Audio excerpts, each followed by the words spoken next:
Presentation, everybody. This presentation is titled Sustainable Waste Regulation and Policy in Australia, the Perception of Local Government, being presented by Natasha Alford from the Northern Land Council in the NT, recently completed a Master of Sustainability Leadership from the University of Cambridge. Natasha's presentation today will explore the opportunities and barriers of extended producer responsibility and regulatory frameworks. Let's get that massive, rock star round of applause I talked about before for Natasha. Thanks, everyone. Tough gig before lunch. Just to clarify, I'm actually not at the Northern Land Council anymore. So I am in Chief Minister, but this presentation in no way, shape or form reflects the position of government. So, massive caveat. Firstly, I'd just like to acknowledge the Larrakia people and the traditional owners of the Darwin region and pay my respects to the elders past and present. So today I'm going to be talking to you about my master's dissertation, which I know is exactly what everyone wants to hear just before lunch. I've submitted this in July last year, and this is the first time I've spoken to a live audience and not a Zoom screen in about 18 months, so bear with me while I get used to it again.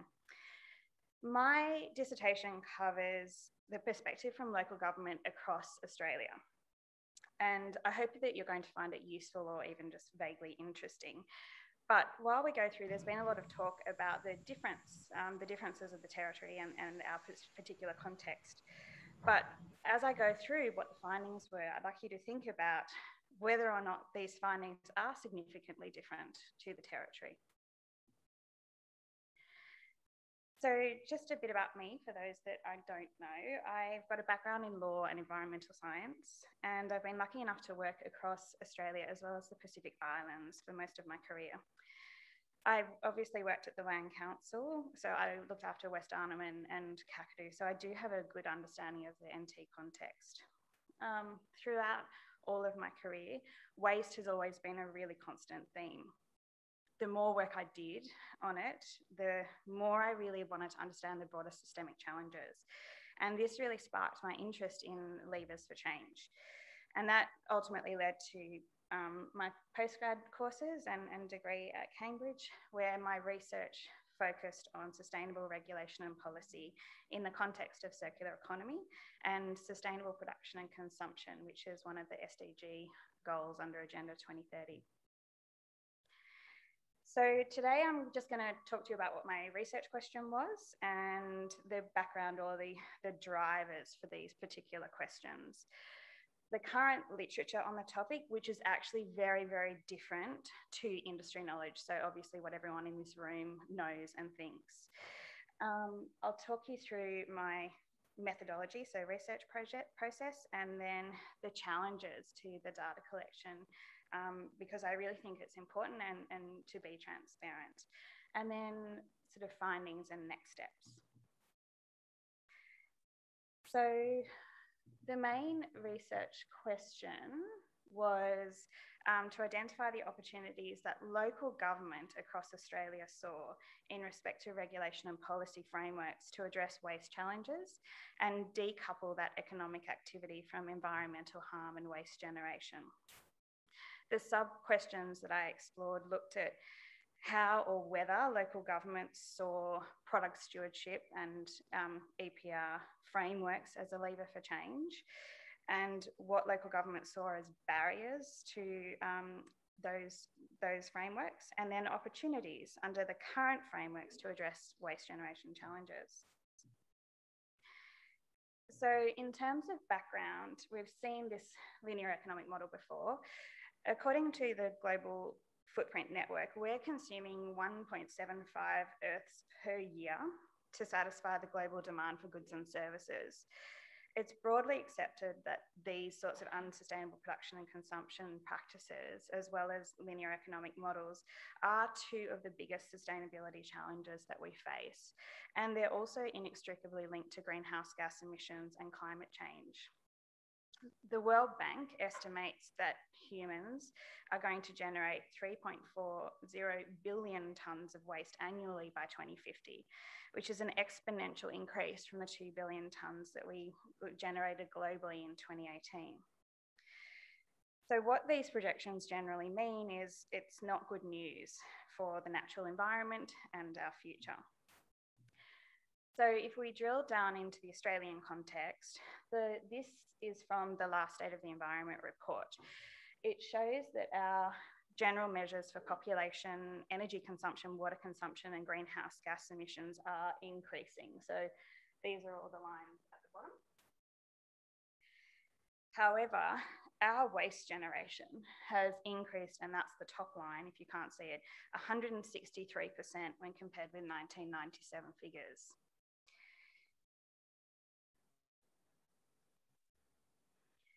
So what does the current literature say? There's a lot of it, but not a lot looks at the Australian context. And nothing was dedicated to the viewpoint of local government as the manager essentially at the back end of the system. There's a lot of different case studies that are useful to look at, and they discuss the effectiveness of product stewardship schemes, waste regulation, and extended producer responsibility. But it's really challenging to apply them to the Australian context because of the differences of our system. So for example, there's a lot on EU, but you can't really translate that to the Australian context. So for my literature review, these were the sort of three main areas that I explored. So to answer the research question, it was really an exploratory exercise. So I went down the method of elite interviews. And I know some of you aren't going to be keen on this, but the definition of an elite person for the purposes of my research was a person holding a senior position in a local government department with an exceptional knowledge of waste from either a practical or policy perspective and an understanding of product stewardship. They had to be in a position of influence or decision making, and they had to be employed by a local government in Australia. So because of this definition, I was able to interview 22 elites from local government across Australia, and I did get every single state and territory except for Western Australia. But just to give you an idea, there's 537 local governments in operation at the time last year. Not all of these have waste functions, and obviously there was challenges around the definition and finding people that satisfied that. Whoops. So just to be transparent in relation to the practical challenges, as I said before, finding elites was a challenge, and then also finding elites that were able to engage. Because when I was doing this interviewing for the first time, we were in the middle of the Australian bushfires. Then when I tried to do it again, we were in the middle of the Australian floods. And then when I tried to do it again, we were in COVID. So I don't recommend doing a dissertation during natural disasters. And then also, there was a lot going on as we know, in the regulation and policy space. So there was a lot of changes. So let's get on to the interesting stuff. After doing all these interviews, doing a lot of collating and coding and analysing, there was 5 key themes that emerged. So remember, this is the perspective of the local government elites across Australia. The first one was about the perceived effectiveness of our current product stewardship regime. There was a lot of variation and also some contradiction in the data. Generally, everyone was aware that there was a federal regulation set up, but their views on their effectiveness ranged from being really supportive, so lots of quotes around great programs and really useful to recover challenging resource materials, to absolutely scathing. Quotes such as roadshow and assume mission accomplished were pretty harsh. There was also some evidence to suggest that regimes had been useful to develop and drive local programs, which leads me on to the final sub-theme about perverse outcomes as a result of the federal legislation. This was interesting because it hadn't come up in the literature, but it emerged from numerous participants across jurisdictions. So specifically, informal product stewardship schemes, which was a phenomena that had been driven by local government collaborating with the private sector and not-for-profit. It raises a lot of questions from local government about whether the current product stewardship regime is effective, is completely ineffective, so they need to go down their own path, or whether it's so effective that they're just expanding and implementing at a faster rate than the federal government and the current product stewardship regime can contemplate. The other perverse outcome was this concept of bringing in your dead phenomenon, which generally captures the legacy material that's brought in and collected by local government under product stewardship schemes, but it's not actually financed. And their view is that this additional cost to local government is not appropriate. The second finding relates to opportunities for improvement to current product stewardship regimes and also looking at extended producer responsibility. So despite the varying degrees of knowledge, all of the participants saw opportunities for improvement, and every single person had an example from their existing regulated as well as their own internal voluntary schemes. But this also goes back to those informal schemes that I talked about before with the perverse outcomes. Expanding mandatory participation was deafening.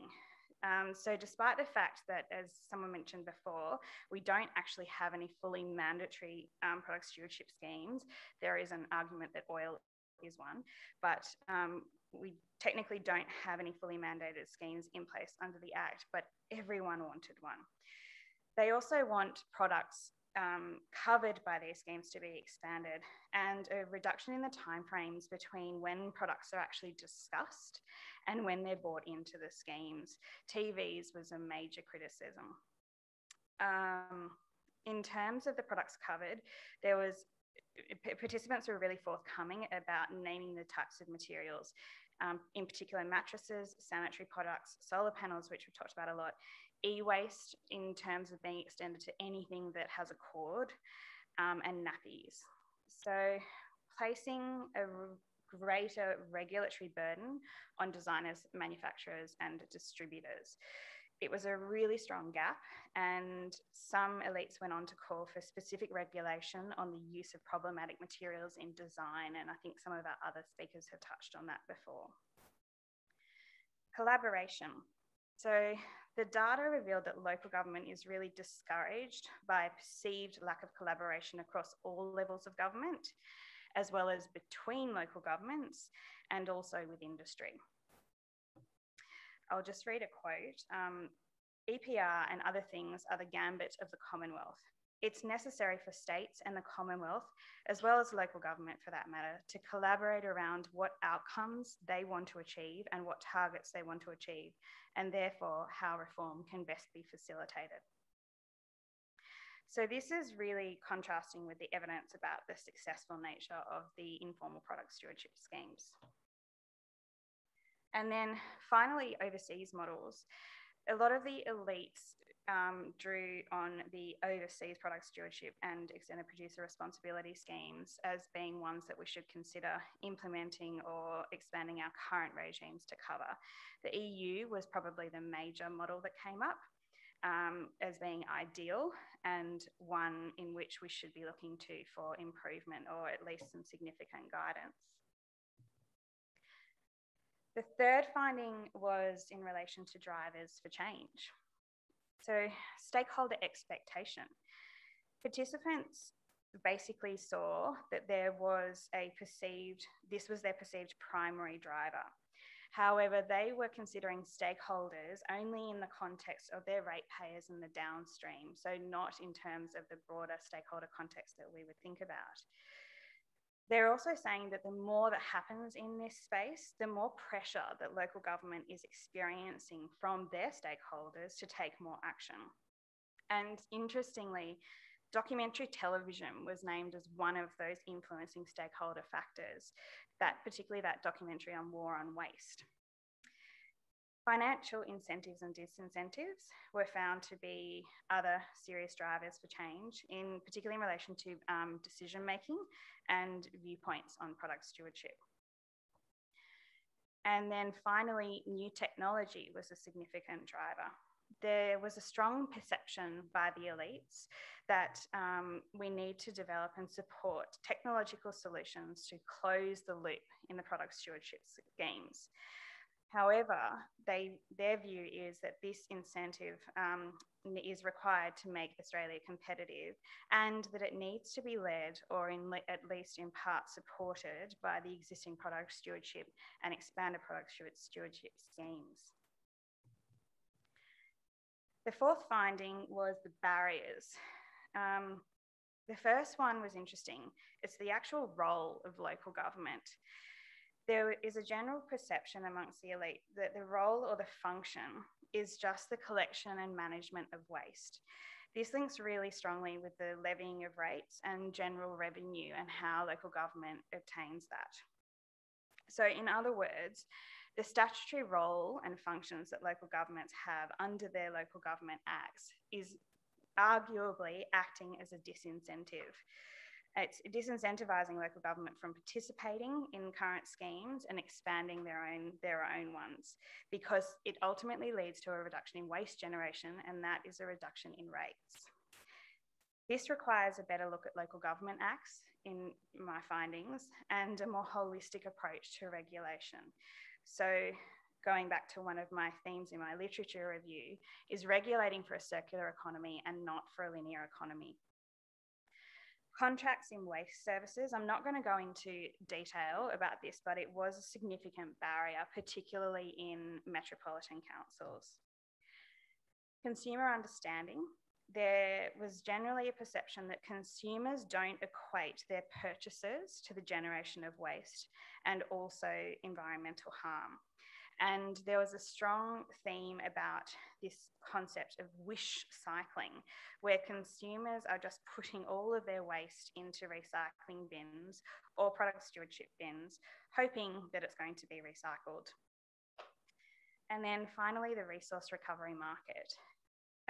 The elites generally believed that Australia had a poorly developed resource recovery market and a problematic reliance on international markets. Their view is that there needs to be a real incentive to develop local markets, and also, importantly, that is not the role of local government. The final finding was in relation to the systemic influencing factors. Data, and we have talked about this before. The availability, accuracy, consistency, and reporting, particularly on the part of local government. It has so many problems, and their view is that the lack of consistent and accurate data and reporting is a general systemic challenge that, if it was able to be addressed, would be able to assist in more sustainable and effective waste regulation, as well as product stewardship schemes. Politics, the role and influence of politics was an overwhelming consistent finding across all elite participants. And then a comprehensive or system-wide approach that integrates all levels of government, including designers, manufacturers, and consumers, so focusing on that front end of the system. And then finally, the Australian context, and I found this quite sad and also unexpected. It also hadn't come up in the literature. Australia, in reality, has a really large landmass. We've got a really low population and limited pressures when compared with other countries. Quite a lot of the participants indicated that we essentially lack the drivers or incentives to implement effective sustainable waste regulation and product stewardship schemes, because basically it's cheaper to chuck stuff in holes. However, all of them noted that it wasn't their moral position. So what does all this mean? Despite the huge variation between local governments in Australia and the real diversity of challenges that we face and the different focuses as well of different local governments, there was clear evidence-based opportunities identified by all of the participants to improve product stewardship schemes and deliver on more sustainable waste regulation and policy. There's an overall need for a systems-based approach that connects the back end to the front end, and local government does play a role in that. Also linking it to the middle, which is controlled by the state, territory and Commonwealth governments, and the front end, which is controlled by the designers and manufacturers. So in summary, there's some really significant opportunities to improve the understanding and the impact of product stewardship regimes, particularly as they apply to the unique challenges in Australia. In the context of the Northern Territory, looking at opportunities to expand repair and service models under product stewardship schemes, and I know some people have talked about that as well. So in other words, looking at the resource efficiency models that reflect the constraints of a particular place. But most importantly, the general awareness and importance of the value of waste, or the actual material that it is, and product stewardship schemes is increasing, and this is important. And that's why forums like this are really great to discuss ideas and collaborate and solve problems. That's it.